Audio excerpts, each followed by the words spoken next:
Peace and welcome to the culture here on the Black Star Network. I'm your host, Farajii. Thank you so much for tuning in and being a part of the conversation, folks. We got a lot to talk about today. Happy Thursday. First and foremost, let's talk about President Biden and the risk of losing young black voters over this whole Israel-Hamas conflict. I'm going to show you what a recent poll has said and why the president should be concerned. Also, let's talk about how one comedian uses Dr. King, a Dr. King quote, to defend Israel and how the King family responds to that situation. Later on, we're going to be joined by our very special guest for the day, Mr. Wisdom Martin, who's a journalist with WUSA 9. And he's going to talk about the power of news as we're talking about the pursuit for context and truth. We'll have that conversation and a whole lot more, so stay with us. It's all happening on today's edition of The Culture right here on the Black Star Network. Let's go.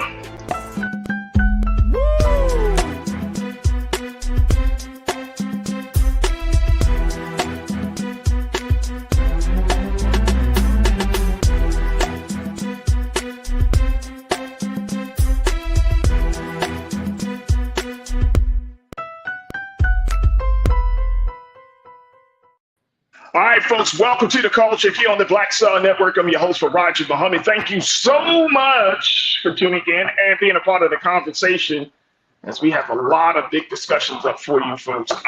First and foremost, let's give a big shout out to the online culture crew. Let me get my words together here. Online culture crew, there we go.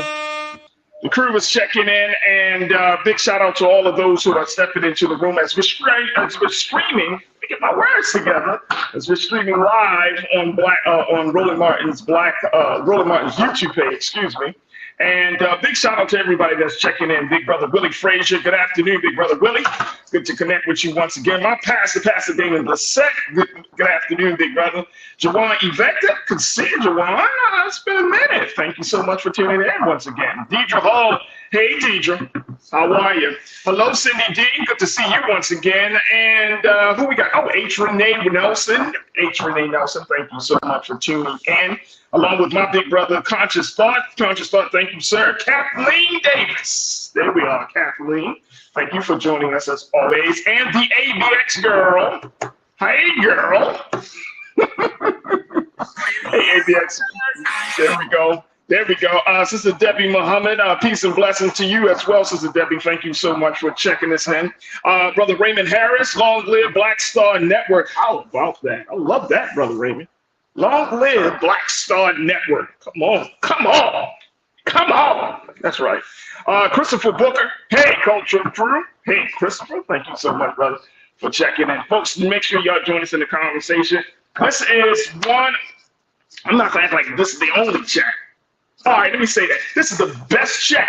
The best group of folks to tune into a live stream on the internet, the online culture crew. So make sure y'all join us and be a part of the conversation because there's always something to talk about in the chat. All right, we're also streaming live on blackstarnetwork.com, our home platform where you can download the app, also follow us on social media, and certainly, of course, give something to help power us in this digital movement that we're in. So go to blackstarnetwork.com. Check out all the dope shows, the archive shows, the special events, special streams that we have lined up for you. And just check us out there. And just be sure to support blackstarnetwork.com. Also, we're streaming live on Amazon News on your Fire TV as well as Amazon Prime Video. That's right. We got some major partners in this process. So find us on Prime Video app under Live TV, the news. Then you can also find us on Amazon.com under Prime Video, Live TV, and news. So find us there. We're also on Freevee. Find us under On Now at News for Black Star Network. So make sure you check us out there, as well as Flex TV, 24 hours a day, 7 days a week on Flex TV. All right, folks, let's jump right into the discussion because we're going to have some good ones. We got some good ones lined up. All right, first and foremost, now, I've been talking about this Israel-Hamas conflict because there are so many different angles. I mean, it's not just about the conflict itself. It really is about the implications, the reverberations of this conflict on other elements of our government, of our culture that we're experiencing here in America. So I came across this piece and I said, I got to bring this to the crew. This is a piece by DeGrio, and we're going to be joined by my brother, Sinedu Okorafor, who's a diversity, equity, and inclusion specialist, and get his take on this. But this is a piece by DeGrio, where they talked about that President Biden, folks, is really at a risk of losing not just some voters, some young black voters. Yeah, he's really at a risk of losing some young black voters because of the stance that he has led his administration to take on this Israel-Hamas conflict. Before we get into the numbers, let me bring in my brother Sinedu. Thank you so much, big brother. As always, to have you. It's a pleasure to have you. How are you feeling this afternoon? I'm still alive, so I can't complain. Okay. Yes, sir. That's definitely a gift, so I'm not going to trip about that. All right, so let's talk a little bit about President Biden here. He's at the risk of losing some young black voters. Here's the numbers, brother Sinedu and the crew, and I want y'all to join us in the chat to share your thoughts on this. Here's the latest from the Grio, and it's based upon a survey, a poll that was done by NPR, PBS, NewsHour, and Marist poll. This is the latest poll around where folks are, black voters and young black voters are on this situation and how the president is handling this conflict. Take a look at this. According to that poll, NPR, PBS, NewsHour, and Marist poll, just 48% of Gen Z and millennials said the U.S. should publicly voice support for Israel, compared with 63% of Gen X, 83% of baby boomers, and 86% of the silent generation, meaning that those who are the youngest generation right now, Gen Z, saying they have the least number of they're saying they are least support of the president's stance. Along racial lines, just 51% of voters of color said the U.S. should take a public stance supporting Israel, while 72% of whites thought the opposite. Anecdotally, from Capitol Hill to Hollywood to college campuses, young and liberal Americans are expressing their solidarity with Palestinians and voicing discontent with Biden's lack of criticism of Israel. This is very interesting, Brother Sinedu. You work in the space of diversity, equity, and inclusion. And when we look at these numbers and showing that there is a disparity along racial lines and there's a disparity among generational lines, what does that say to you? Is the president at risk of losing young black voters going into 2024 with this conflict? Yeah, I think the president, and I want to be clear, this is not just about 2024. This is moving forward. All presidential or all elected officials should be very careful about losing black and, more importantly, young voters, because young voters in this day and age, as the data shows, they really care about what they care about. And it's possibly because a lot of young voters, they're really shown to be into the environment. Because of technology, they're very tuned into what is happening around the world. And because of historical significance, they are putting two and two together that, Palestine, I think Ta-Nehisi Coates made a comparison, like, that whole idea of Palestine and what's going on there, Black people can relate to that. So there's a lot of relatability. And I also believe that with every young generation, that this happened now, 10 years ago, 10 years before, every young generation believes that the generation before them should have handled this. And I think what it is this generation is standing on the side of feeling as if that we shouldn't be a coward to what we stand by. And I think that is why President Biden should be very, very careful, because politics as usual doesn't work for the young. And I think if you look at the entertainment industry and people say, where do you see the significance? I said, well, pay attention. If you look at how entertainment worked, once upon a time, you had to be kind of spit clean or whatever, or a nice, clean a profile and this and that and this. But with this whole age of everybody accepting their bodies, their sexuality, their ideals, that is falling into the idea of politics as usual is not good enough for this generation. They want to be represented by their truths and by things that to them matter. And it seems that President Biden is just leaning on the airs of business as usual. And we'll see how that's reflected in the polls. Got you. So he's leaning on the air of business as usual, whereas some people might take that or interpret that as him not really being progressive. Like he's not listening to his constituents. He's not listening to the next generation. Right. And I think that there is something to that. I think there is something to that. I think there's a huge concern though, because some people would say, well, the history between these two countries, and I'm speaking of America and Israel, runs deep. The history between Israel and Palestine run deep. And I'm not trying to get into the woods of that, but what we're simply talking about is the implications of it, right? Like Right. we're talking about if you, it depends on depending on who you are and where you're from. One thing can be seen as aggression, another thing can be seen as victimhood, another thing can be seen as colonialism, another seems to be freedom fighting. So, from your vantage point, Sinead, how do we kind of like navigate through that? Because that the narrative of this story is getting jumbled, and it is highly biased depending on who you get your news from, where you get your information from. What's your take around it? Yeah, I really think, it's this case in particular is very, uh, it has been made to be difficult to decipher. And it's historically been made to be difficult to decipher just based on historical significance. However, when you think about truth and justice, what I believe is taking place, and this is not me making my stance on Israel, it's just what I'm thinking about, because I am also a part of this young generation. Right. If the president is supposed to be the quote unquote father of our country, and America quote unquote doesn't bow to anyone, that's what we say all the time. That has been up for question lately. It seems like, okay, let's say by the story of you hearing on CNN, Hamas attacked 1,400, okay? And Israel has the right to defend themselves. Absolutely, but there's also international law. And it seems as if our president, again, this is just by how it seems as like he's lacking the courage to speak up about that international law and have a firm stance on what he believes. And I think that, coupled with other things, is making folks feel like it's not hard to toe the line, is that this man has made a choice, and his choice is this. And then on their side, the young people have a choice, because we don't want war. I mean, we didn't live through some of the great wars, but we do remember what happened in Afghanistan and what happened in Iraq and so on. Yeah, that's a great point. We know how this ends. We know how 20 years later somebody can say, well, this maybe wasn't the best idea, but by that time billions have been spent and lives have been lost.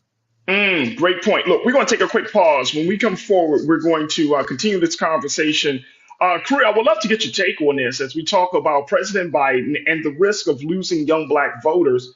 How the latest poll from NPR and PBS and Marist poll showing that Generation Z, the youngest of the generations, 48%, a little bit less than half of those who were polled agree with the stance that President Biden taking, leaving 52% to kind of say, nah, this is not the right move, and they're making their stand for solidarity. And I want to get your take on this, because here's the other thing, folks, before we take our pause. If young Black voters are saying, nah, I'm not going to ride with Biden on this election because of this stance, and then you have older Black voters who are saying, yeah, I mean, you can't accept every single decision, like every decision that a politician make, you're not going to agree with. So we still have to ride with him because on the other issues, he's A, B, and C. He's doing this, he's doing that. It could lead to a generational gap. It can lead to discord within the voting between the two generations. A whole lot can come out of that moment. So we want to continue to talk a little bit about this. Crew, I want to get your take. Join us as we stream it live on YouTube on the Roland Martin's YouTube page. And of course, stay with us, because the conversation will continue on the other side right here on The Culture on the Black Star Network.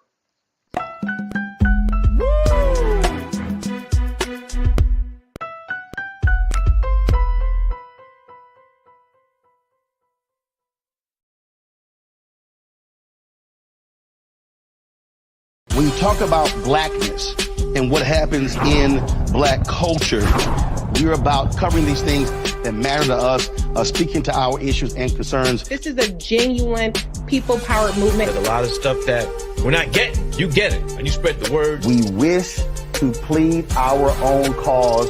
Too long have others spoken for us. We cannot tell our own story if we can't pay for it. This is about covering us. Invest in black-owned media. Your dollars matter.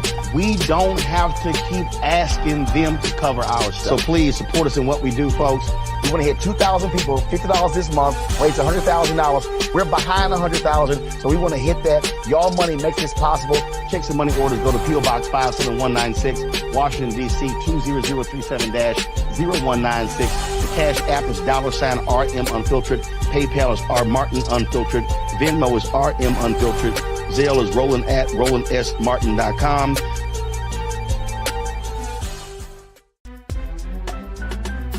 I'm Farajii Muhammad, live from LA.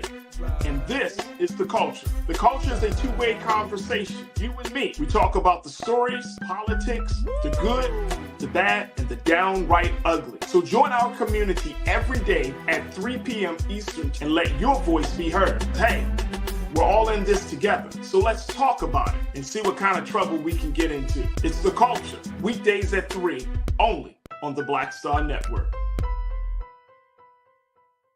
Folks, Black Star Network is here. Oh, no punches! I'm real revolutionary right now. Support this man, Black Media. He makes sure that our stories are told. Thank you for being the voice of Black America, Roland. Stay black. I love y'all. All momentum we have now, we have to keep this going. The video looks phenomenal. See, there's a difference between Black Star Network and black-owned media and something like CNN. You can't be black-owned media and be scared. It's time to be smart. Bring your eyeballs home. You dig?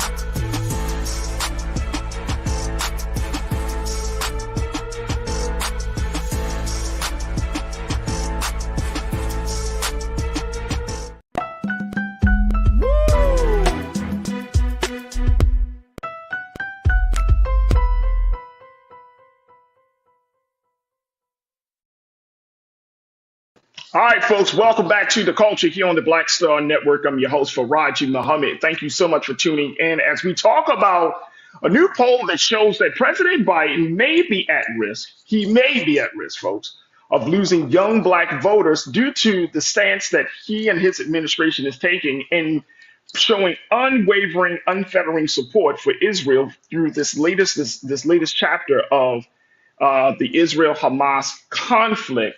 A conflict that has continued to rock the whole world, where a number of issues have come up, especially around humanitarian aid, and more importantly, the role that the United States of America will play in this whole conflict. Now, President Biden has announced that he's going to give billions of dollars to the state of Israel, and at the same time, he's giving hundreds of about $100 million in humanitarian aids. And some folks are just saying that's not enough, Mr. President.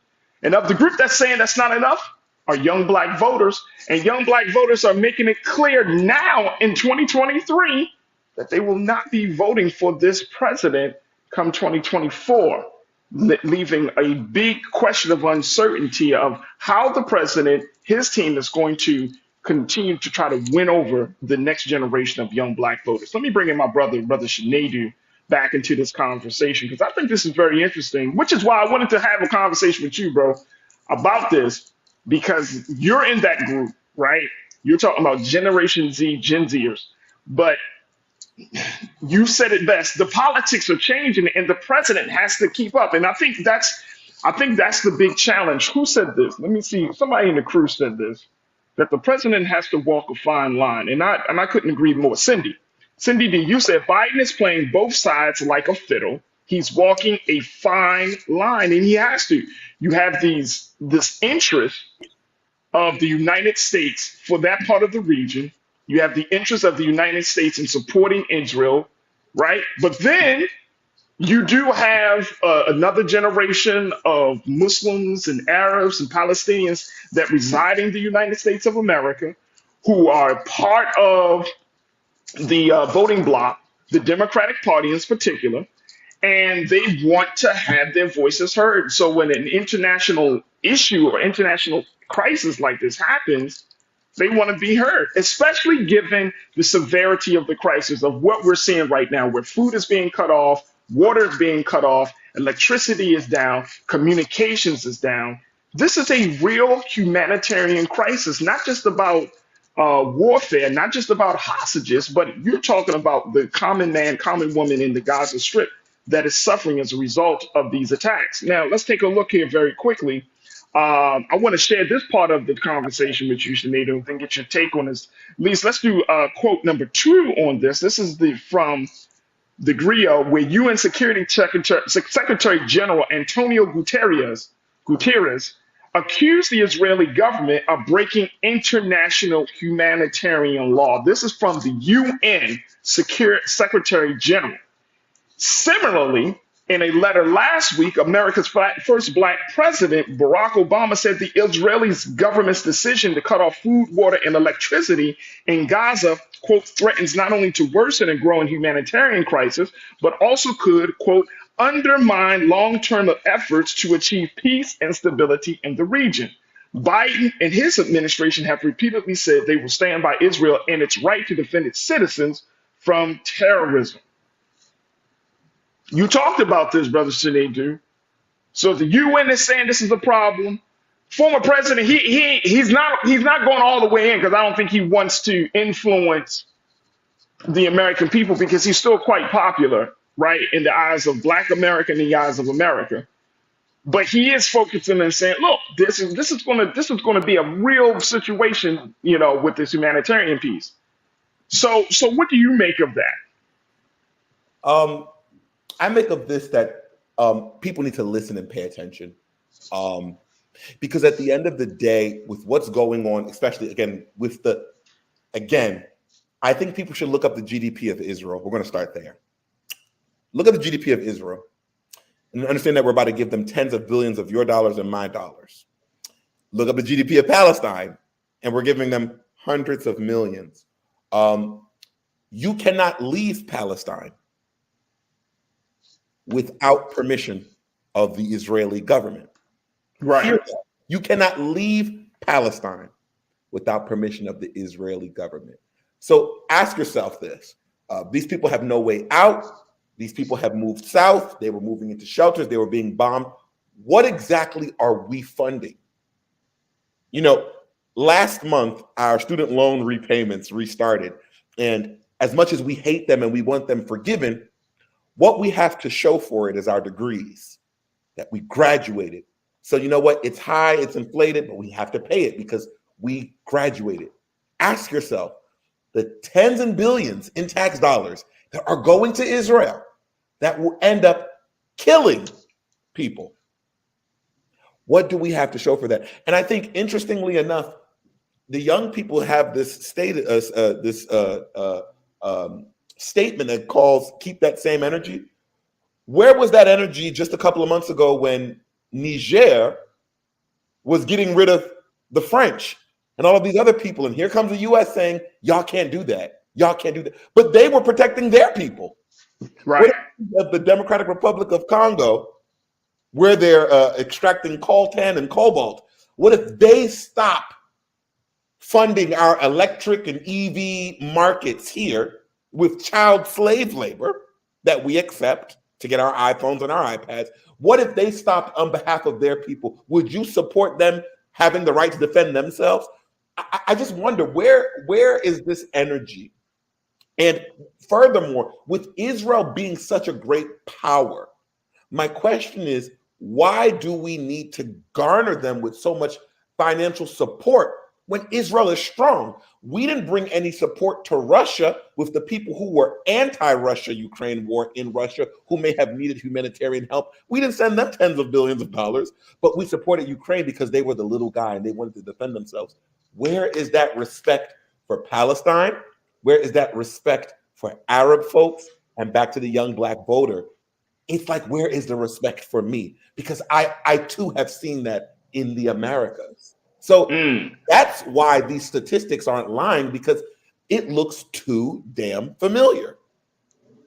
It does look familiar. Marylander 37, you checked in and said, we don't support settler colonialism anywhere in the world. Now, I want to point out something that my sister Corinna Denise said. She said, not to diminish what's happening in Israel or Gaza, but I don't recall seeing the same energy from young folks regarding Haiti, or other African countries. Perhaps I miss it or don't recall. So what do you make of that, Shadidu? I mean, we're talking about the continent now. Your home, my home, we're talking about the continent. So when we see that, and yesterday I used the term that Chris Rock coined, selective outrage. Is that the situation that we're finding with young people about President Biden? Do you feel like young people just needed a reason not to support President Biden because maybe the reasons of him being white, being older, is maybe not cutting the mustard? But they're like, oh, but look at his stance on Israel and Palestine. Do you feel like this is another issue of selective outrage here? No, to Corinna's point. I don't think it's an issue of selective outrage. I think it's an issue of if anybody has a communications background, it's called agenda setting. You didn't speak up for Haiti or Africa is because, I hate to say this, it's not designed for you to speak up. And I know you believe, even if you don't care about Palestine or Israel currently, even if you don't care, it's everywhere. So whether you wanted to speak on it or not, it is so visible that you have an opinion. But Haiti and African countries, they're never spoken about on the news, not consistently, not front page, not social media campaigns. So you think though, but you think that if the story of Haiti and other Caribbean islands, some of the conflict and issues and troubles of Caribbean islands, or even our African nations, yes, that if the story was really told in our mainstream media, that we would actually see more young people speaking up. But because their stories aren't being told, their conflicts aren't being covered the way this conflict is, that it opens the door for that type of situation. Which look, there is media bias, right? Like there is media bias, there's cultural bias, there is bias in the storytelling in American media. We know that. So I think there's something to that, Brother Shadidu. Absolutely. And to go even further, I mean, of course, you asked me this, which young Black person wouldn't want to hear about the nation that defeated white people? That's all I'm going to say. I'm sure they would love to hear about what's going on in Haiti and probably maybe get some inspiration. But again, agenda setting is real, and it's playing out in its forefront. And then when you think about it from a media perspective, you have to ask yourself, who in Haiti is a top media executive in America? Who in Israel is a top media executive, anchor, etc. in America? You do your own research and you ask those questions and get yourself your answers. Cindy D, you said we don't take care of home, we take care of the world. That's America's problem. You can't be a superpower if you're not powerful in the world, though, Sister Cindy. You know, that's how it goes. That's how it goes. Let's talk. Monkey Confession said down ballot vote in 2024 if you're not feeling Biden, but don't completely abstain from the voting process. Write in, if you can, reparations for president. What's your take on that? Like this down ballot voting? Like, okay, so you may not vote for him, but still go ahead and vote. Still be involved in the process. Yeah, I think you should still be involved in the process, but I think you should vote for the interest of your community. Whatever your community has deemed is best for them is who you should, I mean, that's what every other group is doing, and it seems to work. I think when it comes to us, the pivotal vote, we get so confused where it's like you have to be Black and be Democratic, or you have to be Black and you must be Republican. I think that's where we lose. It's not about your political party or your affiliation.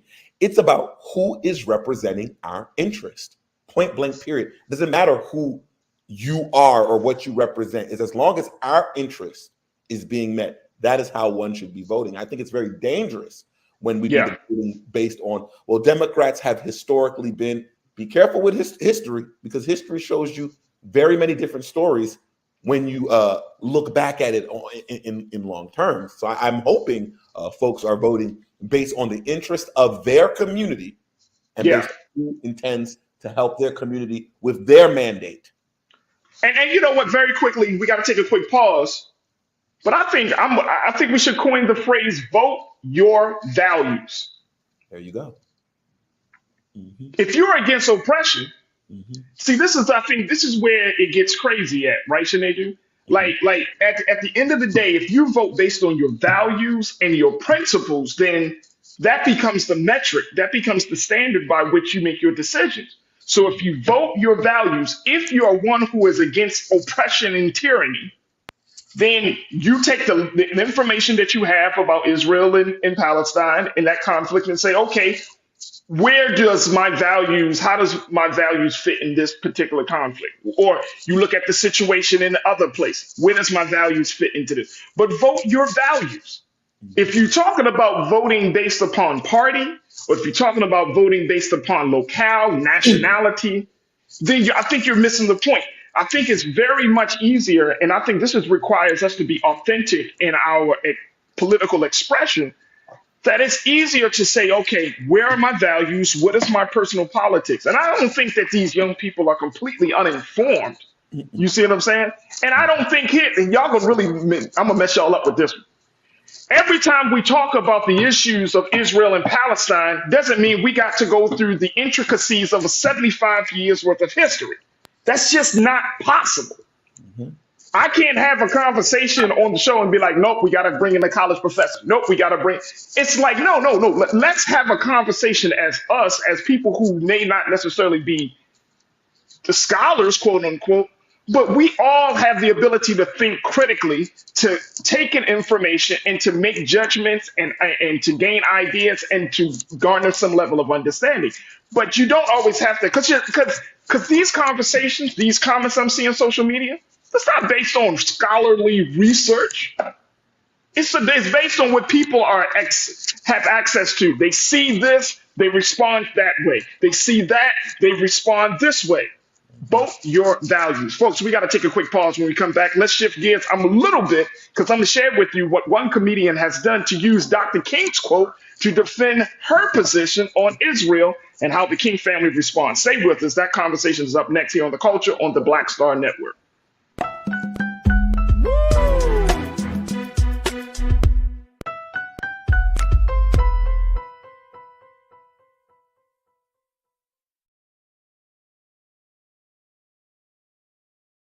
Folks, Black Star Network is here. Oh, no punches! I'm real revolutionary right now. Support this man, Black Media. He makes sure that our stories are told.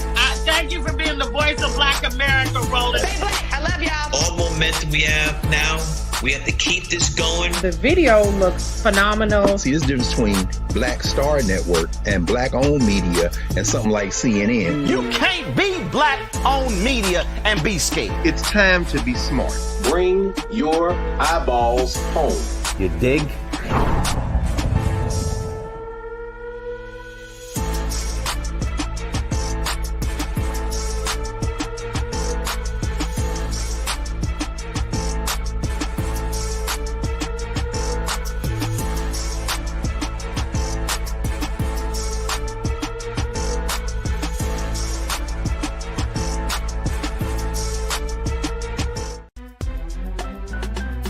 I'm Farajii Muhammad, live from LA. And this is The Culture. The Culture is a two-way conversation. You and me. We talk about the stories, politics, the good, the bad, and the downright ugly. So join our community every day at 3 p.m. Eastern and let your voice be heard. Hey, we're all in this together. So let's talk about it and see what kind of trouble we can get into. It's The Culture, weekdays at 3, only on the Black Star Network.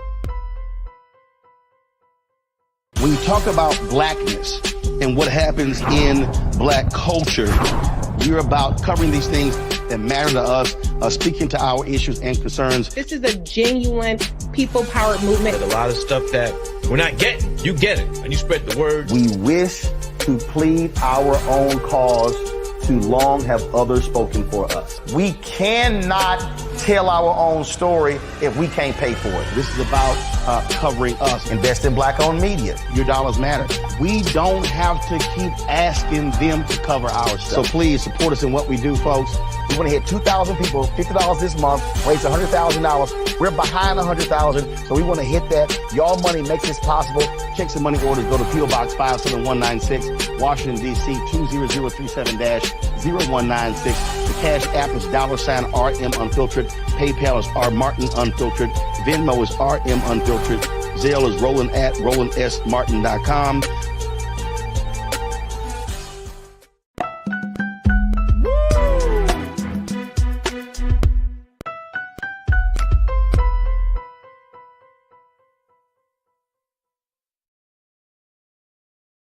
All right, folks, welcome back to the culture here on the Black Star Network. I'm your host, Farajii Muhammad. Thank you so much for tuning in and being a part of the conversation. All right, I've been talking to my brother, Shanedu, our Call for Diversity, Equity, and Inclusion Specialist, as we talk about this poll about President Biden and the risk of him losing young black voters around the stance the United States is taking within this Israel-Hamas conflict. But here's what a lot of folks are saying. I'm looking at the chat, brother Shanedu. And folks are like saying, okay, values is one thing, but Farajii, it is all about interest. So I just took them a quick pause during the break to say, all right, let me look up what the word interest is. Very interesting, to say the least. When you're talking about interest, according to Cambridge Dictionary, the activities that you enjoy doing, when something is of interest, it holds your attention and makes you want to learn more about it. Okay, so it holds your attention and it's gotten you wanting to learn more about it. Vote your interest. Okay, that's fine. Just want to hold that. But then when you're talking about values, a person's principles or standards of behavior, one's judgment of what is important in life. So one thing holds your attention when you want to learn more about it. The other thing is something that is important to you. Now, which one is actually closer to who you are? That's what I'm saying. Which one do we want to kind of rest upon here? Are we talking about values or are we talking about interest? Now, interest, yes, that's fine. But when you're talking about values, this is intrinsic stuff. And I think, Brother Shanedu, this is part of the challenge where, you know, we try to act as if politics is outside of us. When in fact, you cannot have no politics if you don't know who you are. It's not outside of us. It's intrinsic. It's inside of us. No policy comes out of a space outside of the individuals who are formulating the policy. If we want to talk about that major 1994 drug bill, that crime bill, right? Well, what was the values that undergirded that particular policy, right? What were some of the things that I'm talking about? What was in the mind and the heart? Now, we can't determine that, but I'm just saying that whatever's in your head, whatever's how you see the world, that's going to come in through policy. It's not something like outside of you. It's not something separate from you. This is stuff that is inherent in you. This is stuff that comes from within. Am I wrong in thinking this? You're on it. And I think part of the problem is you thinking that it has nothing to do with you or doesn't involve you or you're not involved is the best way for you to be tricked to the point of the drug thing where you may think, oh yeah, this isn't going to do with me in 94 or 92 when it came out. But now in 2023, you're seeing all of its effects and how it affects the community you grew up in and the tax revenue and the brand new house that you just bought and how the education, it so much is involved. It's whether you're choosing to care or not care about your involvement. And see, that's the thing. Like, okay, we may not say the term values, and I'm glad that you brought this term up, bro.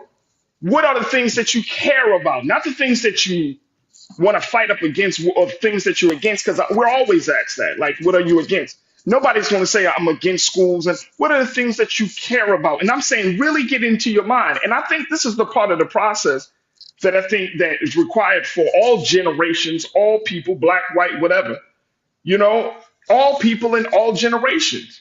It's not just about It's not just about something like, oh, I'm just doing it into the interest. Because personally, I don't think that that's enough to hold people.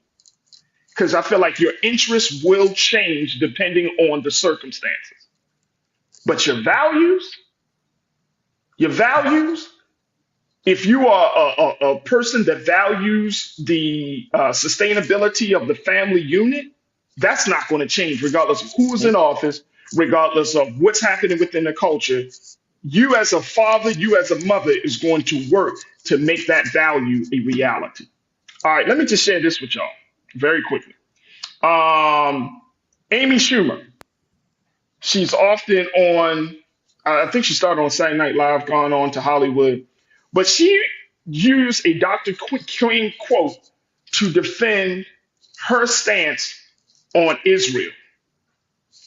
And the King family is not happy with that. Take a look at this. Let's post quote one, please, Lise. According to the Hollywood Reporter, on October 30th, Amy Schumer uploaded video footage of Martin Luther King Jr. decrying anti-Semitism and defending Israel's right to exist. In response, King took to, and talking about Bernice King took to social media to emphasize that if her father lived today, he would have supported a ceasefire. Amen. She said, certainly, my father was against anti-Semitism, as am I. He also believed militarism, along with racism and poverty, to be among the interconnected triple evils. She said, I am certain he would call for Israel's bombing of Palestinians to cease, for hostages to be released, and for us to work for true peace, which includes justice. And Bernice King has repeatedly called for a ceasefire in the Israel-Hamas war. She took to X to passionately urge a ceasefire and immediate deployment to Gaza of additional crucial life-saving supplies at the scale needed. We can't wait.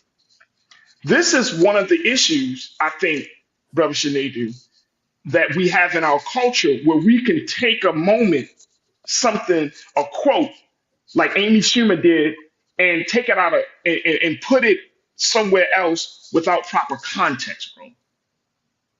And it will start to become a problem when you're telling the real history of where that person stood. I don't think anybody is for anti-Semitism, right? But at the same time, I don't understand how this woman, Amy Schumer, was able to think, oh, I'm going to use this and not understand the full picture of Dr. King, of where he stood. Dr. King didn't believe in war either. But then guess what? Dr. King didn't also believe in getting and staying in an oppressed position. He didn't believe in oppression because that was his value. So what do you make of this, bro? When we start to get into this space of massaging and using another person's word, a person that we love, that we go to for guidance, and the next thing you know, we're using it as a way to defend our stance without a full context. What's your take? Well, unfortunately, Martin Luther King Jr., rest his soul, he is the transitive black. He's the person that everybody gets to use, gets to name streets about, but that nobody gets to actually pay attention to his life and why it was taken. I think what is so white of Amy Schumer is to utilize that quote to make a greater stance on Dr. Martin Luther King. I wonder where that energy is in a homegrown context where she could have been using those words of Dr. Martin Luther King to stand with, let's say, the people who've been protesting with SAG-AFTRA, or the union workers who've been protesting from multiple facets of our country. Because we knew that Dr. King stood with those folks on a consistent basis through his life.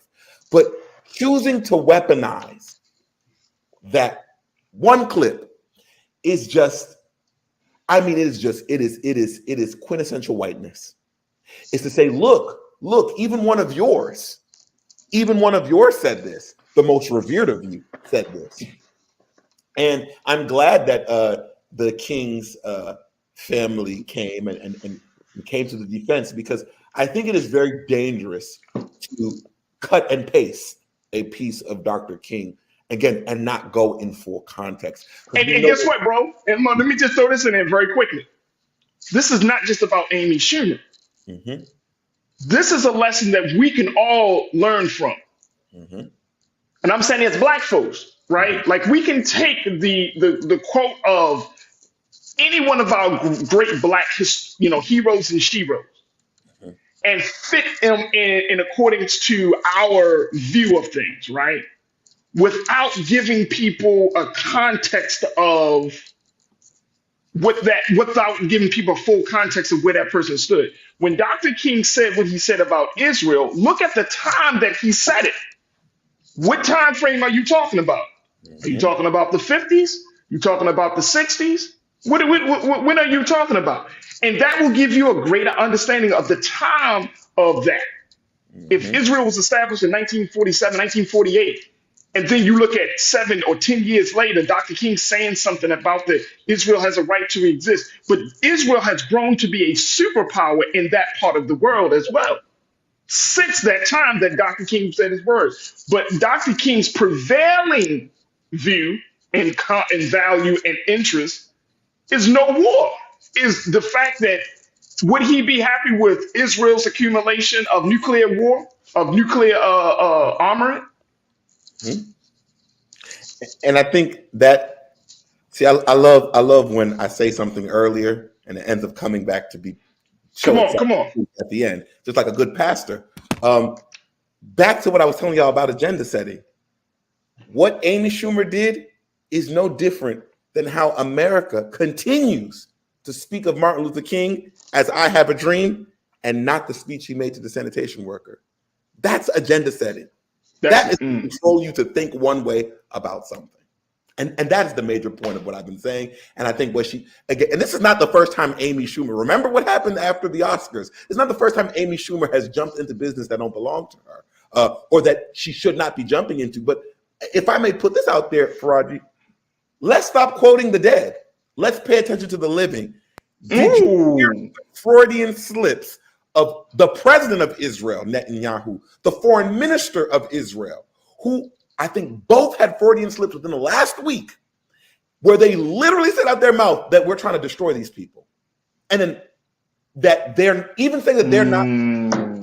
Again, no one made them say this. And they said this on national television. This is not AI generated. You can go look it up. So it's like, I find it interesting that these folk defending themselves can say the most heinous things in the world.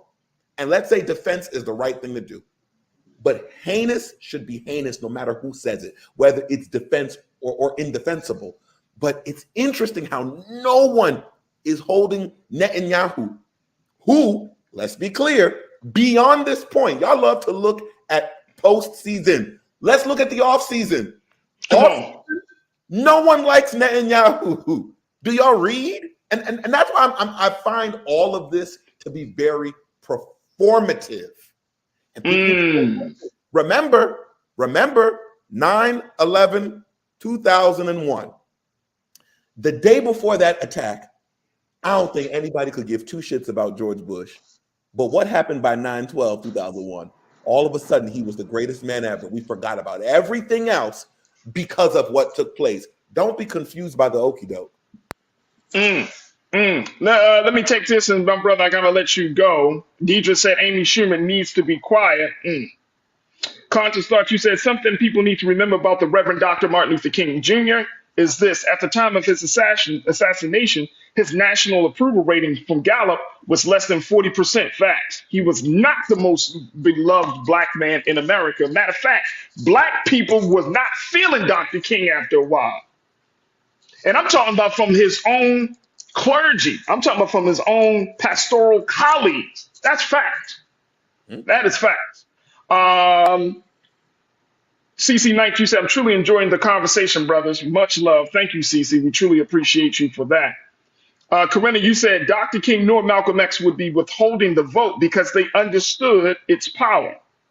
It's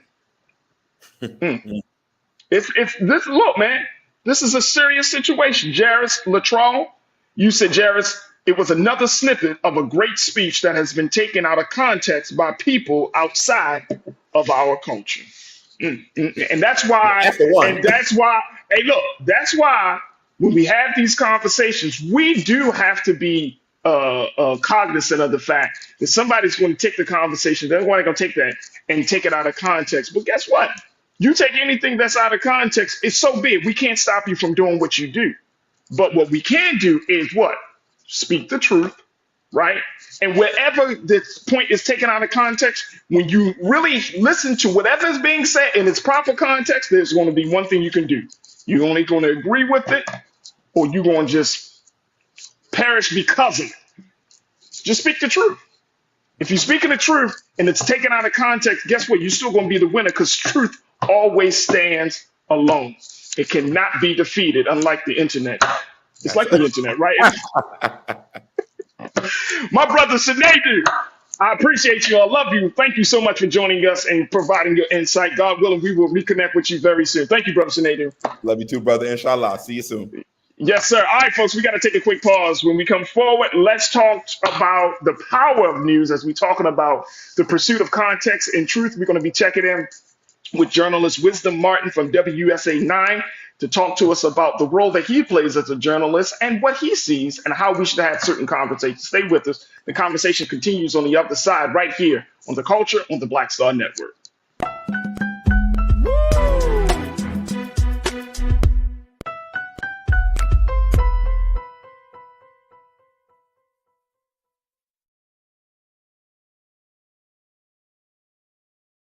Black Star Network is here. Oh, no punch! I'm real revolutionary right now. Thank you for being the voice of Black America. All momentum we have now, we have to keep this going. The video looks phenomenal. See, there's a difference between Black Star Network and black-owned media and something like CNN. You can't be black-owned media and be scared. It's time to be smart. Bring your eyeballs home. You dig? When you talk about blackness and what happens in black culture, we're about covering these things that matter to us, speaking to our issues and concerns. This is a genuine people-powered movement. There's a lot of stuff that we're not getting. You get it, and you spread the word. We wish to plead our own cause. Too long have others spoken for us. We cannot tell our own story if we can't pay for it. This is about covering us. Invest in black-owned media. Your dollars matter. We don't have to keep asking them to cover our stuff. So please support us in what we do, folks. We want to hit 2,000 people, $50 this month, raise $100,000. We're behind 100,000, so we want to hit that. Y'all money makes this possible. Checks and money orders go to P.O. Box 57196, Washington, D.C. 20037-0196. The Cash App is $RM Unfiltered. PayPal is R Martin Unfiltered. Venmo is RM Unfiltered. Zelle is Roland at RolandSMartin.com.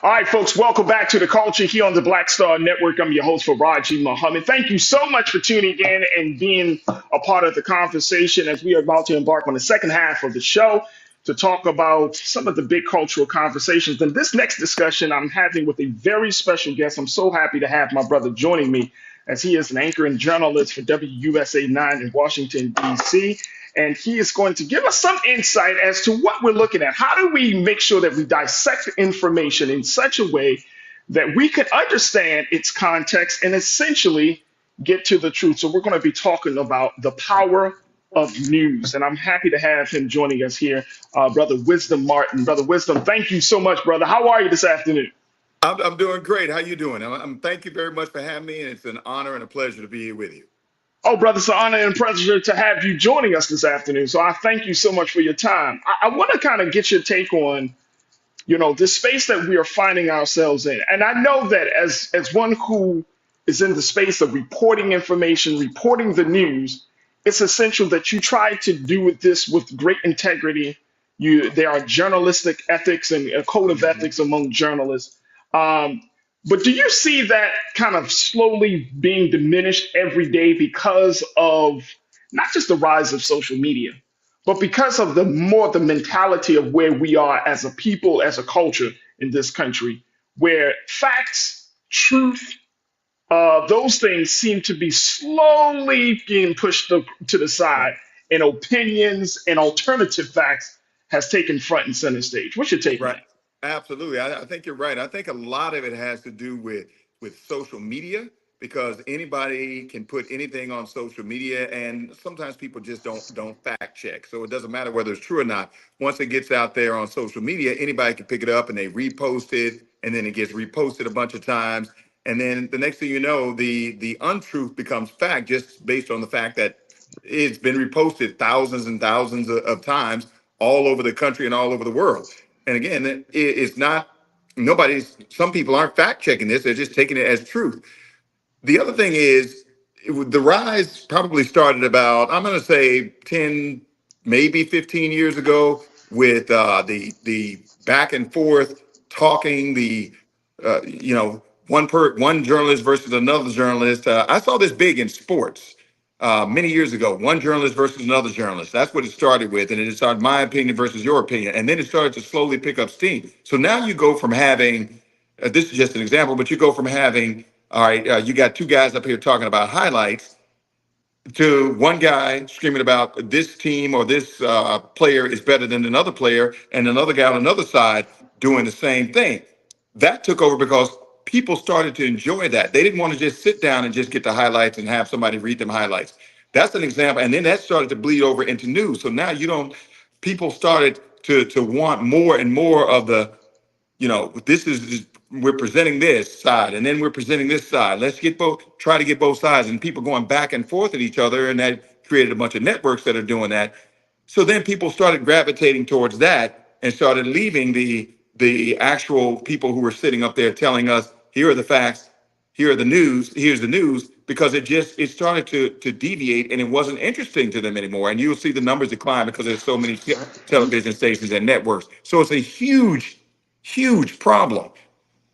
It's a huge problem, and I'm so happy that you brought up that history, Brother Wisdom, because I'm recalling in my head, like I'm a huge football fan, and when I listen to the announcers and to the analysts, they give you all of the extra stuff, right? Some of them, I mean, it ends up on social media when some of them just have these Freudian slips and calls out certain things, and you're just like, what the hell does this mean? This has nothing to do with football. You know what I'm saying? And it's like, I think the latest example of this is the whole Taylor Swift phenomenon. Right. And how anchors constantly, I mean, you're like, there are a lot of other celebrities that show up in football games. Right. Right. But the problem is, like you just said, that's a perfect example. But now the game is on, and then they latch on to Taylor Swift, and then now it becomes a Monday through Friday. Oh, yeah, by the way, there was a game being played between Kansas City and some opponent. But let's talk about Taylor Swift because she might be dating or she is dating Travis Kelce, which has nothing to do with football. So now that narrative, instead of talking about here's what Kansas City did and here's what their opponents did, whether they won or lost. Now the narrative is, oh my gosh, did you see Taylor Swift at the game? She's dating Travis Kelce. Let's dissect that 9,000 ways. Are they dating? What's the body language? Did you see her with Travis Kelce's mom? How happy did she look with the mom? So now it's starting turning into that. So now information gets pushed to the side because think about it. No, I got nothing against Taylor Swift. I got nothing against any of that. But information-wise, what is that really telling me if I'm a football fan, if I'm an NFL fan, if I'm a Kansas City fan, or if I'm a fan of their opponents? I'm sitting there like, okay, how did my team do? Why did we lose this game? And I'm watching the romance or fake romance or whatever it is between Taylor Swift and Travis Kelce. I mean, being discussed by the misinformation the dissecting of the real information I guess it's called infotainment. That's not really relevant to anything that I'm doing. And Brother Wisdom, that's the thing, because you're seeing this whole play out by two professional athletes who are called to be analysts of the game, and now they become these like cultural spaces. And I want to kind of get your take on that because we are seeing. I remember when the Daily Show first came out, when Jon Stewart took host, and Daily Show was one of my favorite shows. But there were a lot of major think pieces that came out at that time where it talked about this fuzziness of the lines between comedic news, the way that Comedy Central had presented the news, and then real news, the work that you do, right? Right. And people were saying, "Uh-oh, Right. this is dangerous. This Yes. is very, very dangerous." That here you have a comedian who's sitting behind a large desk, camera shots looking very similar Mm-hmm. to the regular news. He's got the Right. graphics of the regular news. He's telling you, and he's playing. You can hear the laughs and all of those things. Right. And the truth, I mean, he's reporting, but he's also providing his Right. opinion. Mm-hmm. Tell me, what does that, now that we're seeing more shows, and I love the Daily Show Right. because of the satire of it, but is there concern among journalists like yourself and others that sometimes satire can lead us down a dangerous path? Right, it does, and it's the same. It's all connected to what's going on with. I talked about social media earlier. The same. It's the same thing because you have shows. There's a show on HBO by a host that does that same thing where they take the facts and then they try to add some humor into it, some satire into it.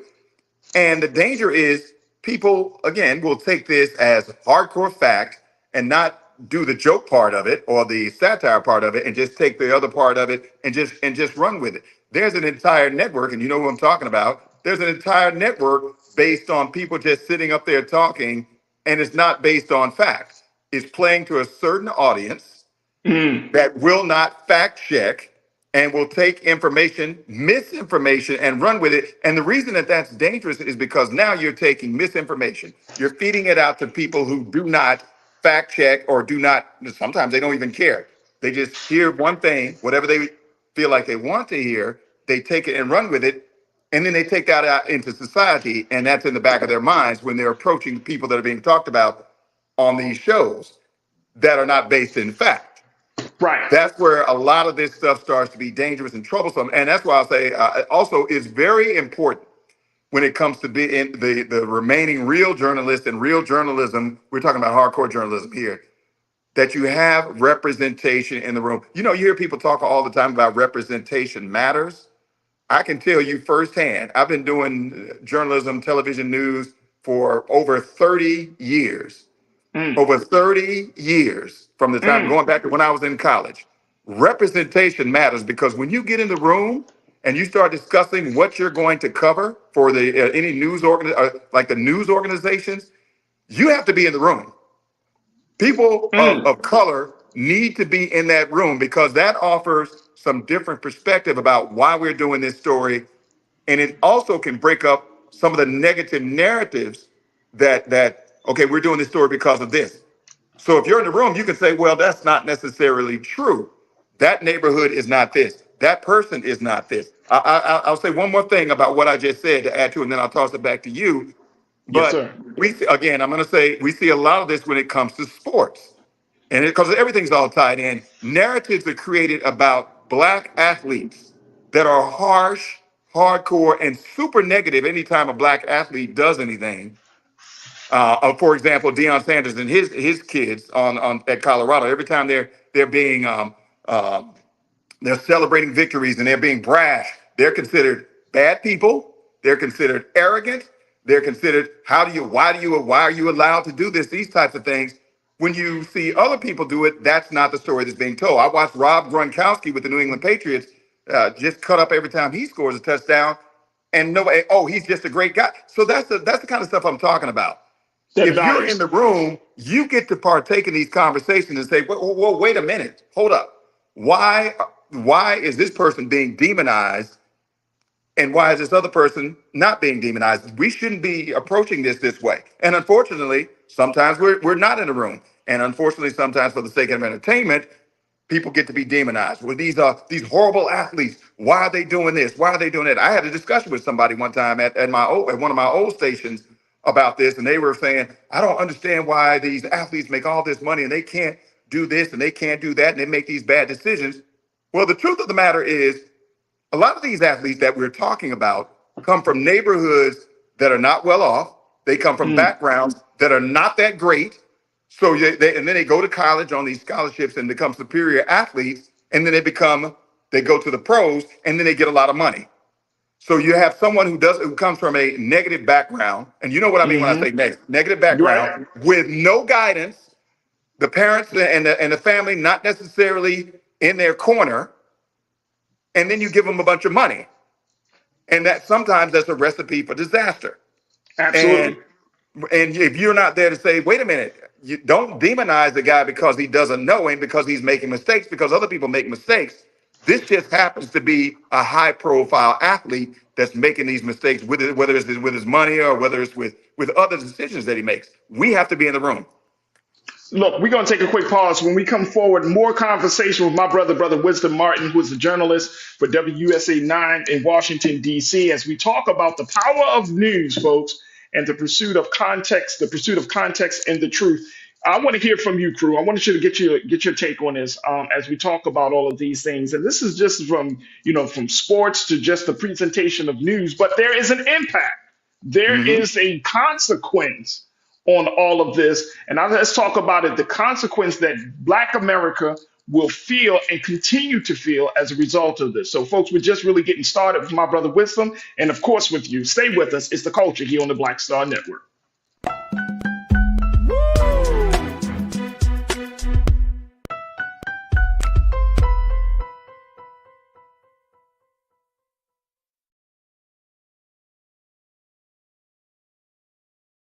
Pull up a chair, take your seat.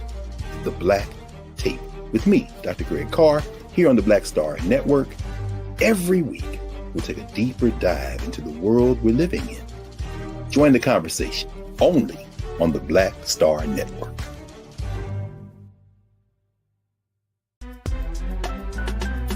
I'm Farajii Muhammad, live from LA.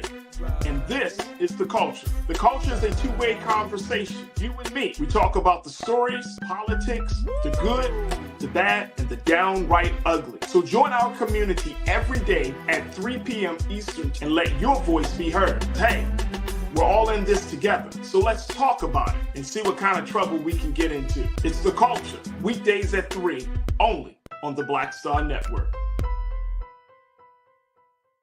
When you talk about blackness and what happens in Black culture, we're about covering these things that matter to us, speaking to our issues and concerns. This is a genuine people-powered movement. There's a lot of stuff that we're not getting. You get it, and you spread the word. We wish to plead our own cause. Too long have others spoken for us. We cannot tell our own story if we can't pay for it. This is about covering us. Invest in Black-owned media. Your dollars matter. We don't have to keep asking them to cover our stuff. So please support us in what we do, folks. We want to hit 2,000 people, $50 this month, raise $100,000. We're behind 100,000, so we want to hit that. Y'all money makes this possible. Checks and money orders go to P.O. Box 57196, Washington, D.C. 20037-0196. The Cash App is $RM Unfiltered. PayPal is R Martin Unfiltered. Venmo is RM Unfiltered. Zelle is RolandS.Martin.com. Folks, Black Star Network is here. Oh, no punches! I'm real revolutionary right now. Support this man, Black media. He makes sure that our stories are told. Thank you for being the voice of Black America, Roland. I love y'all. All momentum we have now, we have to keep this going. The video looks phenomenal. See, this difference between Black Star Network and Black-owned media and something like CNN. You can't be Black-owned media and be scared. It's time to be smart. Bring your eyeballs home. You dig?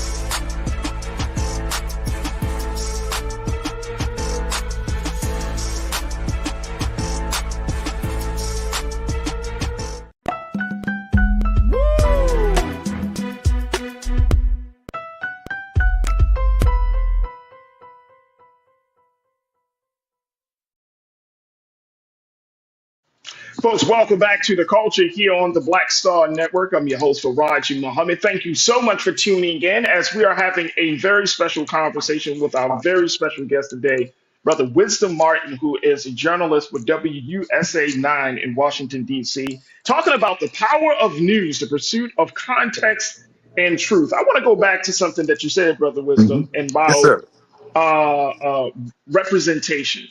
Mm-hmm. One of the key reasons why Brother Roland Martin even started this network is because there was a gap of representation in telling news, and more importantly, and focusing on those stories that would be both Mm-hmm. empowering and informative to Black America. But this is not the only news space, Black news space. You have the Afro newspaper out of Baltimore, the Final Call newspaper in Chicago. Years ago, there was the Pittsburgh Courier. There were a lot more Black news spaces years ago than it is now, but which is ironic Mm-hmm. because more Black people are we're in a much different position than say 50 years ago. We Right. have more technology and we have more consciousness now. So I want to kind of get your take on that level of representation. Why is it that we seem to not be as represented in the news and information space, even though we have made greater gains? Well, one of the things is here's one of the immediate problems that I see here is that a lot of times, news is driven by ratings and numbers, and a lot of times if you put a news program, and this is on the consumer, a news program up against say a reality TV show, where I'm not going to call out anyone. I got no problem against reality TV shows. You do whatever you do. I'm not hating on anybody. Get your money. But if you put a news program up against a reality TV show, more than likely, depending on which reality show we're talking about, that reality TV show is going to have really high numbers. And the news program where you're giving out information and telling stories about the community might not do as well as the reality show because the reality show is drama. It's a bunch of drama. It's not necessarily good drama, but it's a narrative and it's drama and they're selling something. So that's on the consumer. Why are we turning there instead of trying to get information and trying to learn more about what's going on in our communities and in our town? So that's number one. Number Right. two, the representation part. Again, I've been in this business for a long time. And I've been in newsrooms where none of the people making any of the decisions about what's going on in the community look like me for a long time. And it's hard to figure out how that's even possible when you see how many journalists, how many minority journalists are in the business. They go to the National Association of Black Journalism every year. And it's definitely gotten better than it has been in the past. Obviously, like you said, we're in a much better situation than we were, as far as numbers, 10, 20, 30, 40, 50 years ago. Right. But the question still remains is, why are there not more of us in these positions of power? Because the people are out there, and I'm going to tie this back into sports. I know you're like, well, this is not a sports conversation, but I'm going to tie it back into sports, where you're talking about positions of leadership, because that's what this is all about, positions of leadership where you can get to make these calls. When you think about the National Football League, and how they do the black coaches in the National Football League. It's kind of a similar situation when it comes to positions of leadership in America. That's why all of this is relevant. Eric Bieniemy, who was the offensive coordinator, black offensive coordinator with the Kansas City Chiefs. He's here in Washington now with the Washington Commanders. All right. Right. Eric Bieniemy was the offensive coordinator for 2 Super Bowl winning teams with Patrick Mahomes and Andy Reid. And he went to another Super Bowl with Patrick Mahomes and Andy Reid. Did not get a job. Could not get a job. So there was some kind of false narrative created about him, about his attitude, and about his approach. Meanwhile, in those 3 Super Bowls, everybody that they beat in the playoffs, or not everybody, but a lot of the teams that they beat in the playoffs and in the Super Bowl, those coordinators got jobs. Now here he is beating them on a regular basis, and they're getting jobs, and then they're saying, oh, okay, well, he's not getting a job because of this, or is he really doing all of that? There's some kind of negative connotation about him, but it's not done about everybody else. And you have that same thing in society. I'm gonna bring it back outside of football, but you have that same thing in society where you will have these African-American people who are trying to get into these positions of leadership. And then there's some kind of narrative. Oh, is it the attitude? Is it the approach? Is it something about us, people that look like me, that they either can't find or there's something else going on here? It's the positions of leadership and the positions of leadership and the positions of authority. So that is probably why we see what we see when it comes to certain, certain networks and certain media. Because again, if you don't have us in the room, then our stories don't get told, and we don't get a chance to fight for those stories. But and I think it's a couple of things come to my mind. It's interesting, very ironic, Brother Wisdom, that when you talk about the NFL's there, of course, the people that are in those, corner suites making all of those decisions, Right. the owners and the general managers making those decisions, and they're predominantly that's a white group of people, Mm-hmm. right? Mm-hmm. White males. Let me say that. Let me get very specific. White males. But the Mm-hmm. culture of the NFL is that of hip hop. Right. Because that makes money. Right. And see, that's why that's the point. You know what I mean? Like the driving force of it is that we don't have a problem using your culture, but we will handle the business. And I think that is part of why we find ourselves in this space. And I'm saying not just in the NFL, just in general in Black America, that our culture is often put out there. And I when I hear people say representation, I often just ask the question, are you talking about a cultural thing? Because it's one thing to be culturally influential, but then it's another thing to be influential. Right. Right. You know Absolutely. what I'm saying? Like you are the driving force for the culture. You're the driving force for business. Your interests, your values are the driving force for everything. But I think that sometimes I'm just want to put this together. How do we push back on just being seen and not having, and whereas our presence is not fully felt? That's the thing. Mm-hmm. We have to get into that space, right? Like I'm all good with being seen. Okay. Right. Yeah. But when it comes to the money, when it comes to the ownership, when it comes to the behind the closed doors business, our presence is not felt at all. Right. And I don't know the answer to that. I don't know how we kick down those doors or get into that space. The only thing I can think of is to keep pushing and keep fighting somehow. I'll give you another example. LeBron James. A lot of people hate LeBron James and or try to argue whether he's the GOAT or not. But here's the thing about LeBron James. LeBron James has created his own sort of a black economy, if you will. I remember he stepped out there when when some people were telling him to shut up and dribble. LeBron James stepped out there anyway. And because LeBron James stepped out there, other players got behind him, and then they started to step out there. And then the next thing you know, LeBron James steps out, Dwayne Wade steps out, Carmelo Anthony. And then you have the ladies from the WNBA. And then you have other people that are stepping out there trying to get on the front lines. LeBron James hires his friend, Rich Paul, to manage all his affairs. Now, in the past, that wasn't being done. It was superstar athlete, go get the superstar agent that everybody else is using, and then let that agent make all the money, and then you go play ball. LeBron James changed that narrative.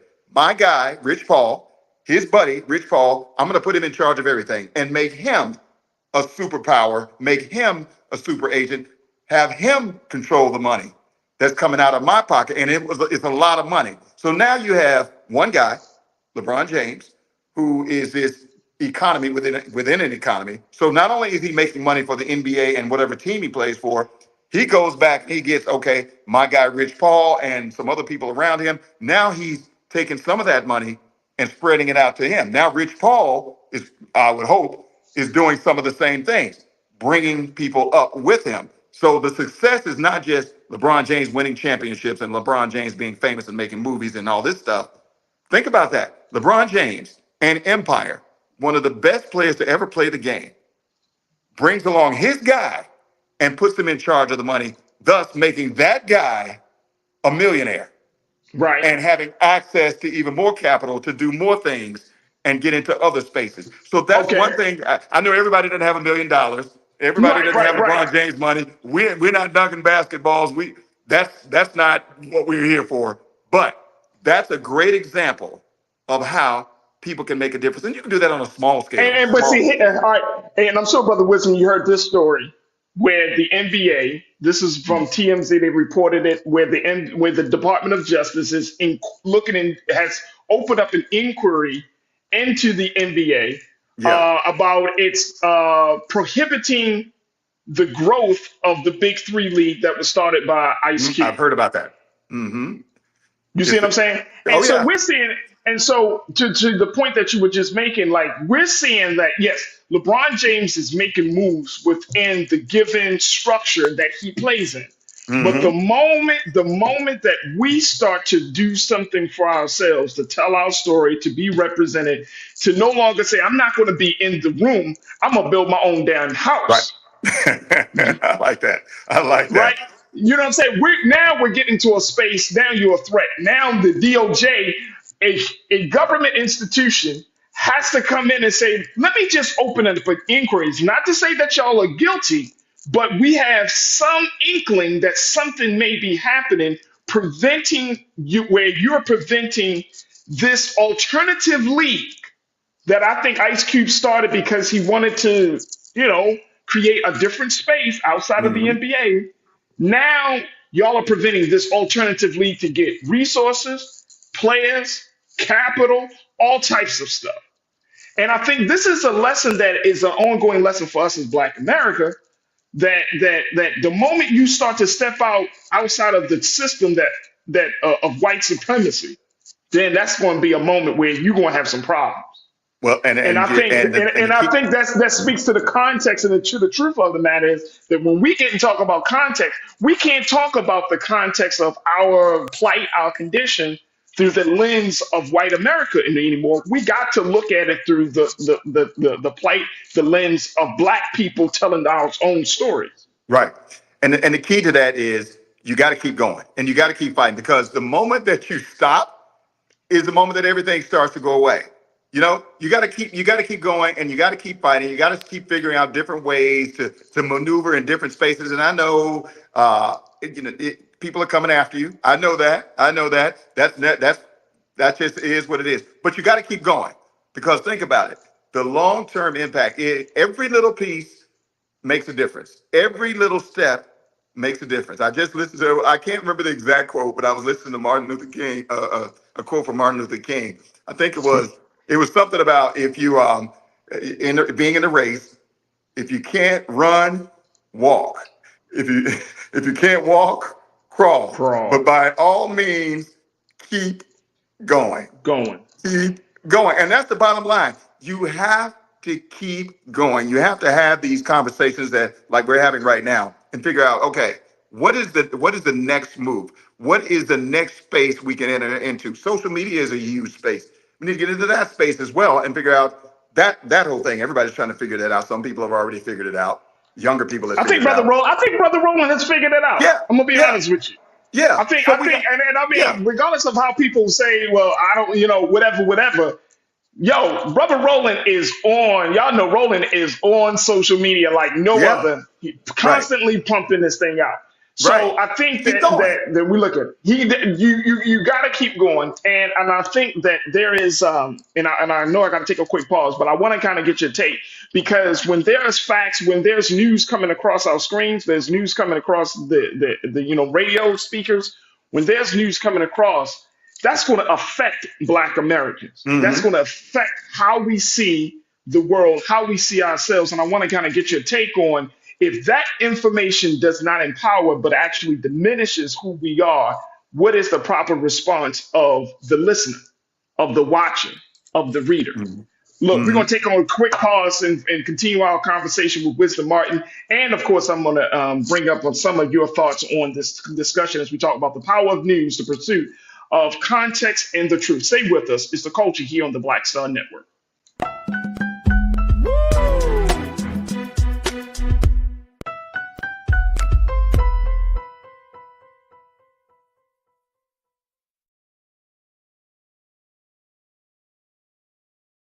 Hatred on the streets, a horrific scene, a white nationalist rally that descended into deadly violence. White people are losing their damn minds. an angry pro-Trump mob storms the U.S. Capitol. We're about to see the rise of what I call white minority resistance. We have seen white folks in this country who simply cannot tolerate black folks voting. I think what we're seeing is the inevitable result of violent denial. This is part of American history. Every time that people of color have made progress, whether real or symbolic, there has been what Carol Anderson at Emory University calls white rage as a backlash. This is the rise of the Proud Boys and the Boogaloo Boys. America, there's going to be more of this. Here's all the Proud Boys, guys. This country is getting increasingly racist in its behaviors and its attitudes because of the fear of white people. The fear that they're taking our jobs, they're taking our resources, they're taking our women. This is white fear.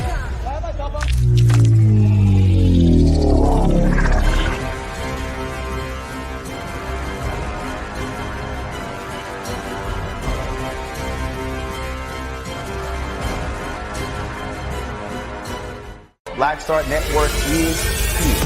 Oh, no punch! I'm real revolutionary right now. Thank you for being the voice of Black America. All momentum we have now, we have to keep this going. The video looks phenomenal. See, there's a difference between Black Star Network and black-owned media and something like CNN. You can't be black-owned media and be scared. It's time to be smart. Bring your eyeballs home. You dig?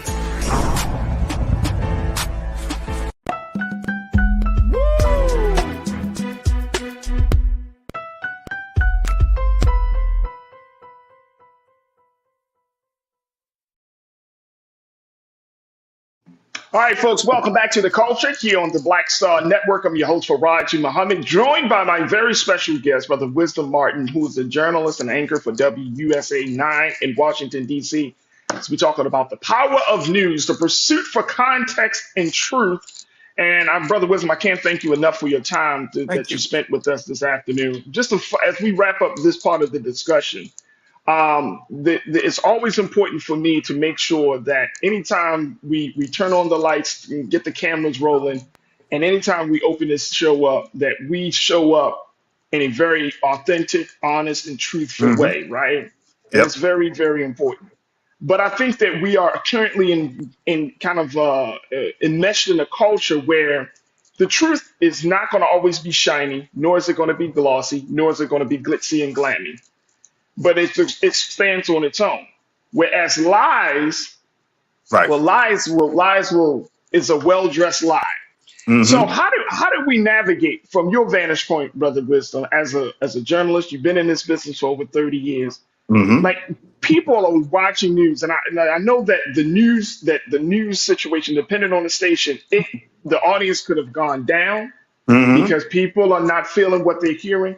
So how can Black people in this country kind of navigate through all of these spaces to get to the truth, to get to the real facts that will empower them and more importantly, that will inform them about what's going on? Right. Well, the first thing is don't just believe anything that you see and hear, whether it's on social media or wherever it is. You always got to verify everything. No matter where it's coming from. That's a lot of work, though. Hey, brother, listen, I hear that all the time, brother. Yeah, absolutely. That's a lot of work. I'm not going to hold you. That's not a lot of work. That is a lot of work. People who watch your newscast, then they're going to be like, well, let me see if Wisdom Martin, is he... Like, what is it? That's a lot of work. And I don't know. I'm going to be honest with you. Like, back in the day, you know it, too. Back in the day, if it came on a 6 o'clock news on the top 3 networks, right. And guess what it is? It's truth. Jesus and Moses put their stamp of approval on it. It's in the Holy Grail. It's described in it's the 11th commandment. Right. No, you're right. You're absolutely right. But if we fact checking the news, that's a lot of work that you're asking people to do, right? It is a lot of work, but that's where multiple sources. It's a lot of work. And don't get me wrong, you're right, because back in the day, back when it was no internet or internet wasn't a big thing. It was the 3 networks, ABC, NBC, CBS, and whatever they said was whatever was said, and the newspaper. But people read the newspaper, right?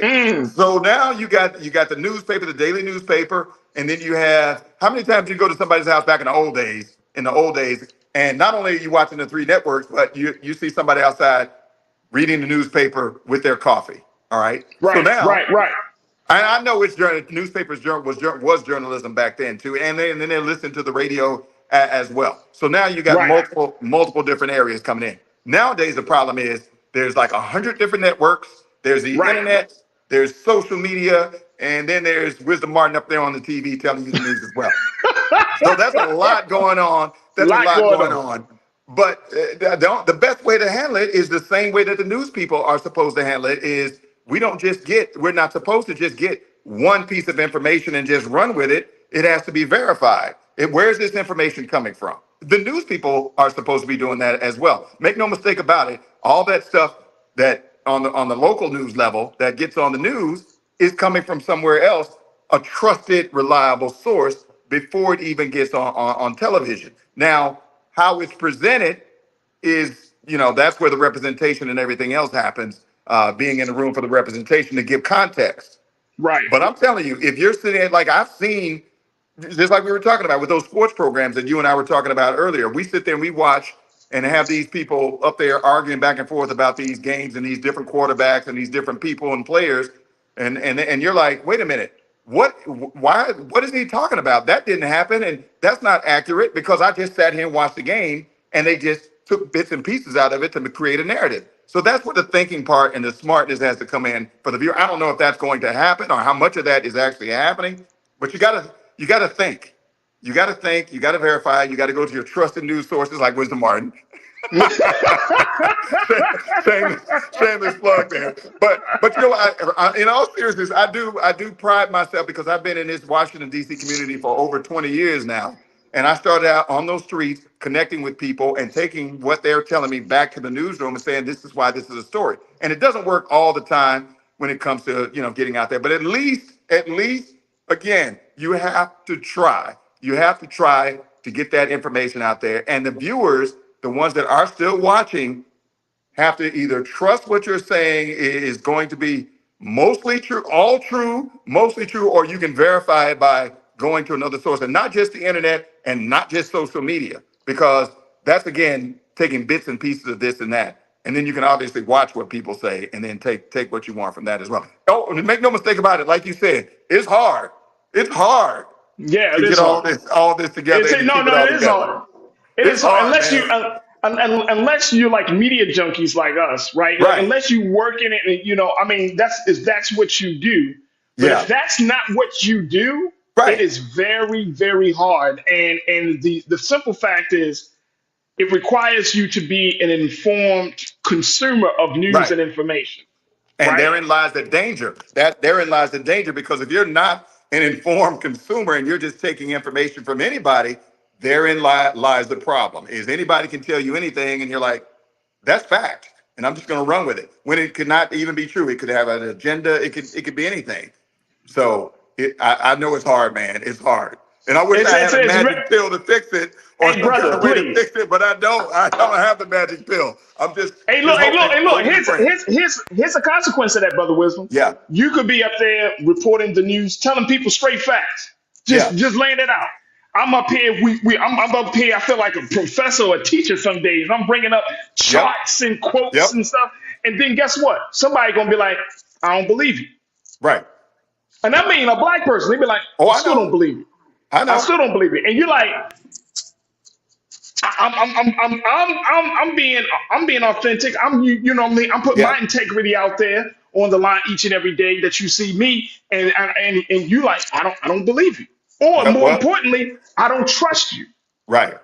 Brother Muhammad, and the bottom line is, as you know this, there are just going to be some people that you are not going to win over. I don't care what you do. If you take it and put it right in front of them, if I take this pen right here and put it right in front of them and say, this is a red ink pen, it's made by whatever company it's made by, and here's why this pen is relevant, there are going to be people, whether it's on social media or we're watching TV, saying, Wisdom Martin does not know what he's talking about. That pen is not red. That pen is fuchsia. And because he said that pen is red when it's fuchsia, and it's not made, that company is a company that sells Nike shoes and not Reebok shoes. He doesn't know what he's talking about. Those people exist. and you're not going to win them over. I put a post up. I did a story just a couple of days ago about Mildred Muhammad, who is the ex-wife of the. We had her on, Brother Wisdom. Yep, the DC ex-wife of the DC sniper, right? Right. So I put a post up. It was just a clip of me interviewing her. She's a domestic violence survivor. She told her story about that. And all the comments were like, oh, that's awful how they treated you. It's an amazing story. And then one comment, well, technically it's not the DC sniper because all the people he shot were in Maryland and Virginia. So you need to get off TV because you're not telling the truth. You see what I'm saying? Now, do you think that I'm going to win that guy over? No. Do you think I'm going to win him over? He didn't care anything about domestic violence. He didn't care anything about Mildred Muhammad. He just cared about it being called the DC sniper, as if I made that up myself and created that myself. It was a whole, you know what it was. It was a DC area. Yep. It was a DC area because DC, Maryland, and Virginia, you know what I'm talking about. Yeah. And you don't have to explain it. No, real talk. Like on my off days when I feel like being a complete ass, I respond to certain posts like that. And they're like, you know what I'm saying? Like, if you want to do it. But no, you don't have to explain it. Let me just share this very quickly. You don't like my music. You say politics doesn't change people's minds. Culture does. That's it. Let me just tell you. That's why we call the show The Culture, because we underestimate, and I think, Brother Wisdom, you know this, we underestimate the power of culture. Right. We act as if that's not a problem, but we make our decisions. And I'm saying from the simplest things to the most serious of things, it's rooted in our culture, especially for Black people, where we live, how we go about to entertain ourselves, where we work, what cars we drive, what clothes we wear, what foods we eat. We are influenced by our culture. Let me put this out here. Boza Blick. Boza, you said it always question the source of any information. You put out a book up there, Boza. You said Informal Logic by Copy and Burgess Jackson is a good book to start with. Copy and Burgess Jackson is a good book to start with. So I appreciate you, Boza, for posting that. You're absolutely right. You are not a victim. You say you have to vet your information sources. Almost every source puts a spin on it. Well, I mean, there is always the basic information. There's the flat line of information. It's like this is actually what happened. Now, outside of that is when the story starts getting crafted. But again, just like the person said, I know it's a lot of work, but just you got to verify and know where this information is coming from and decide in your mind how much of this information is real. Does it sound right? Just question it. Does it sound right? Well, this doesn't sound right. Okay, let me verify it some more. But a lot of times that's for us and the people who are the hardcore news junkies, like you said. Absolutely. Brother Wisdom, I got to let you go, but I appreciate you, brother, for your insight, for your expertise, for bringing it home and making it relevant and using those sports analogies, brothers. I got to bring you back on, man. Because there's just so much. There's so much. Yes, sir. Look, and I forgot. Shameless plug. Wisdom Martin wrote a book. My first book is called Pass Interference. It's the history of Black quarterbacks in the NFL.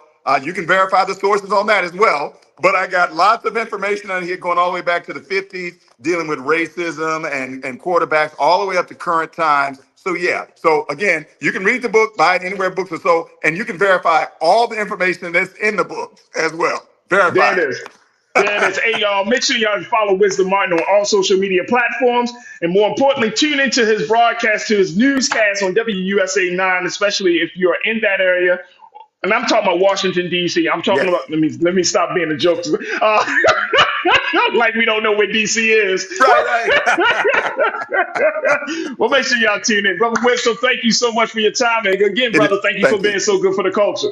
Thank you very much. It is an honor and a pleasure, Mr. Muhammad. I appreciate it. Oh, brother, thank you. Folks, we got to take a quick pause. When we come forward, I'm going to share with you a story about Harriet Tubman in the city of Philadelphia, of how she's going to get some love in the city of brotherly love. Stay with us. That conversation is up next here on The Culture on the Black Star Network.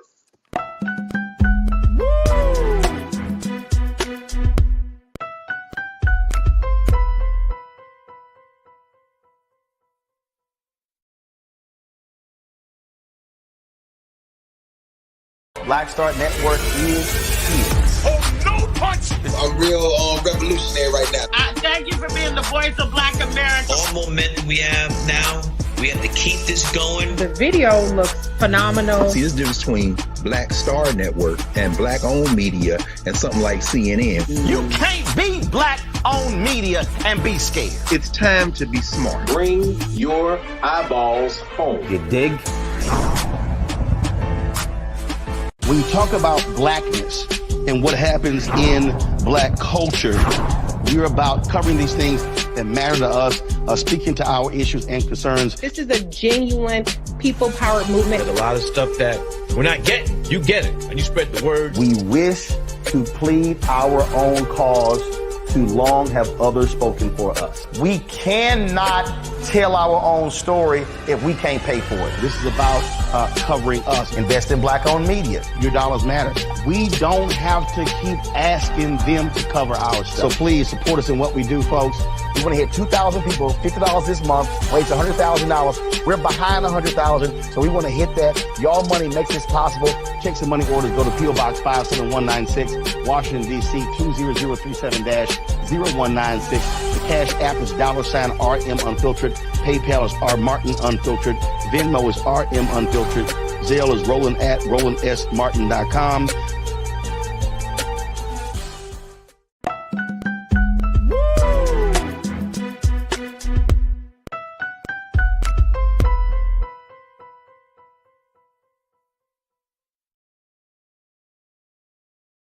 All right, folks, welcome back to The Culture here on the Black Star Network. I'm your host, Farajii Muhammad. All right, so we just kind of chilled out in D.C. with my brother Wisdom Martin, and big shout out to him for his time and being a part of the conversation. But let's make our way up to Philadelphia, folks, the city of brotherly love. And it is in Philadelphia that there was a little controversy around how to honor one of our great legends, heroes, one of the greatest women of Black history, Harriet Tubman. Now, apparently, folks, the city of Philadelphia wanted to do something different. They wanted to honor the legendary freedom fighter by putting up a statue outside of City Hall, but it went awry when the city decided to choose a white artist to create the statue without competition.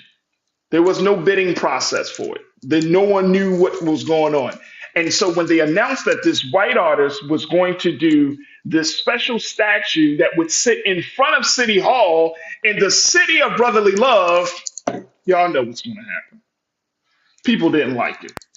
Now, the white artist, they had contacted last year Philadelphia city officials, according to the reports, offered the commission to Wesley Wolford, who is a white sculptor from North Carolina. The city contacted Wolford after a traveling version of his 2017 statue of Tubman appeared at City Hall. But by him being a white artist in the city of brotherly love, Philly, that is full of nothing but vast culture and artistry, folks weren't trying to buy that. And especially since the city contacted Wolford without any type of competition, nothing was done. Guess what? The city had told Wolford, you know what?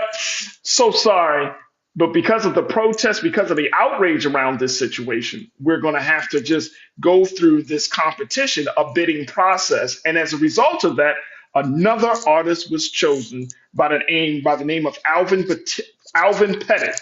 He beat out 4 of the semifinalists with a design called A Higher Power, the Call of a Freedom Fighter. At least, can we post that picture? I want to show you. This is a badass statue of Harriet Tubman. I want us to post this picture of Harriet Tubman from this story because, folks, when you see this see this statue, you will understand why. Maybe, I don't know what Wesley Wolford would have done. I can't tell you that.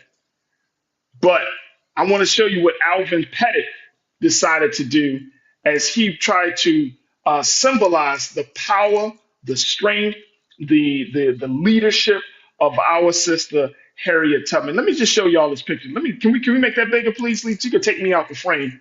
Let's make this big because I wanna see them. Look at this right here, y'all. This of course is not the art. Let's move the lower third. Let's take that out. Let's take out the lower third. We don't need that right now. But this picture here, this is the statue of Harriet Tubman. Imagine this statue being in front of Philadelphia City Hall. Again, this design is called A Higher Power, the Call of a Freedom Fighter. Just keep that on the screen as I describe it. This is going to be a nearly 14-foot bronze statue, the first of a Black woman who is a historical figure in the city's public art collection, and it is portraying Tubman as a military leader and freedom fighter. If y'all look closely in this statue, right there in her waist, you can't make this stuff up. Look how dope this thing is. Right there in her waist is the gun, the famed gun. Of course, we know that she worked in many capacities, and she used that. She said she would use that gun if necessary, but she worked as a nurse for the Union Army during the Civil War. She helped lead over 150 Black soldiers on a gunboat raid in South Carolina. According to Mr. Pettit, she is shown in majestic prayer. Perhaps she is calling upon her faith or contemplating a battle. This woman was a soldier, a scout, a Union spy, a military strategist, and a war hero. Therefore, I captured a moment in time that shows her as a conqueror. Woo! Now, let me just throw this out here. Alvin Pettit is a Baltimore-bred artist. That's how we come from. That's how we come through the door in Baltimore. Baltimore-bred artist with this joint. There we go. But let me tell y'all something. I wish that there was a statue of this in cities across this country. This is a powerful depiction of a major figure in Black history. So I understand why Mr. Alvin Pettit was chosen to do this design for the city of Philadelphia. And congratulations, Brother Alvin, for getting this. But this right here, this speaks to me, y'all. I don't know about nobody else. Let me check in with y'all and see. Coretta, you said this is that is a beautiful statue of Harriet Tubman. Brother Damon, you got the hands clapping. Lana, my sister, you put the fire emojis and said, I love it. Demakra, you said a statue of Harriet Tubman praying to Father God in the name of Jesus. Come on, man. This is what's going on. This is what's going on. So big shout out to Alvin. The city of Philadelphia is going to get a blessing with this statue. And guess what? I can know because of the culture that we in, the time frame that we in, the mindset of many people, somebody's going to have a problem with this. Somebody's going to have a problem. But guess what? Who cares? This is our history. This is how we want our heroes and sheroes to be seen to the world. Stop making Black folks, freedom fighters, look weak and meek and oh my gosh, no. They coming through the door with fire. They coming through the door with faith. They coming through the door with fearlessness. So big shout out. I just love the statue so much. So big shout out to Alvin Pettit for this. And I'm glad that the city of Philadelphia decided to do this the right way with hosting a competition for that. And then that feels much more in alignment with the spirit of justice. But Harriet Tubman deserves to be recognized in such a major way. And so I'm looking forward to seeing that, man. I might just travel to Philly just to get a couple of pictures of that. But if you're in Philadelphia, bring your friends or family. Once this exhibition is, this statue is completed, man, we should flood that place. We need to flood that place. Take pictures and the whole nine and allow this to be an inspiration for the next generation. All right, excuse me. All right, folks, I thank y'all so much for the great show. I want to thank our very special guest, Wisdom Martin. Make sure y'all check him out on WUSA 9. But I thank all of you for tuning in for the fantastic chat that I saw happening today. Make sure y'all do your due diligence. Support us here at Black Star Network. If you enjoyed the conversation, I also got to thank my big brother, Sinead Wakor, for it. If you enjoyed the conversation, make sure you go to our website at blackstarnetwork.com. Download the app for free. Follow us on social media at Black Star Network. And more importantly, give something. Give something that will help us to continue to power us in this movement. As you heard Brother Wisdom Martin say that there are only a few places that you can find this type of news And guess what? We're doing this every single day. We're doing this with my show. We're doing this with Roland Martin Unfiltered. We're doing this with The Frequency with D. Barnes. We're doing it with all of our shows, The Black Table of Dr. Carr. But we need your support. So make sure you go to our website today at blackstarnetwork.com. Also want to give a big shout out to my production team, Joel, Shannon, Chris, Maddie, King Keenan, and my sister Lise. Thank you for making the show possible. And for all of you who did not join us in the chat, but you tuned in, thank you. Stay tuned. Up next at Roland Martin Unfiltered at 6 p.m. Eastern Time. But remember this, never be afraid to challenge what's wrong. Stand for what's right while being yourself in the process. God willing, we will talk tomorrow for another day, for the final day of the week of the culture, right here, only here, exclusively here on the Black Star Network. Talk to you soon. Have a great afternoon and evening. Peace.